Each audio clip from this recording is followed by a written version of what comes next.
பொதுமக்கள் அச்சமின்றி வாக்களிக்க அனைத்து விதமான பாதுகாப்பு நடவடிக்கைகளும் தயார் நிலையில் இருப்பதாக ராமநாதபுரம் மாவட்ட காவல் கண்காணிப்பாளர் சதீஷ் தெரிவித்துள்ளார். பதற்றம் நிறைந்த வாக்குச்சாவடிகளில் ஆயுதப்படை போலீசார் பாதுகாப்பு பணியில் ஈடுபடுத்தப்பட்டிருப்பதால் வாக்காளர்கள் அச்சப்பட தேவையில்லை என்று அவர் தெரிவித்தார்.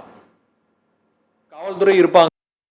ஸோ இதில் எப்படின்னா 217 பூத் நாங்கள் வல்னரபுள்னு ஐடென்டிஃபை பண்ணியிருக்கோம். அந்த வல்னரபுள் பூத்தில் நமக்கு CAPF central armed police forces அவங்களோட செக்யூரிட்டி கவர் கொடுத்துருக்கோம். போலீஸ் காவல்துறை இருப்பாங்க. அதே மாதிரி அதுக்கு மேலே 4 சிஏபிஎஃப் ஹாஃப் செக்ஷன் சொல்லுவாங்க. அவங்க ஸ்பெஷல் பாதுகாப்பு அந்த வல்னரபுள் ஏரியாஸில் அவங்க இருப்பாங்க. ஸோ அதனால எல்லா மக்களுக்குமே ஒன்றும் பயம் இல்லாமல் வேற ஏதாவது இல்லாமல் நம்ம லா அண்ட் ஆர்டருக்கு மெயின்டைன் பண்ணுறதுக்கு நிறைய ஸ்ட்ரென்த் வச்சுருக்கோம். எல்லா இடத்துல உங்களுக்கு ஒன்றுமே இஷ்யூ வராது. ஸோ தயவுசெய்து எல்லாமே நாளைக்கு உங்களோட ரொம்ப ரொம்ப முக்கியமான நாள். ஸோ எல்லாமே உங்களோட ஓட்டிங் ரைட் யூஸ் பண்ணுங்கள்.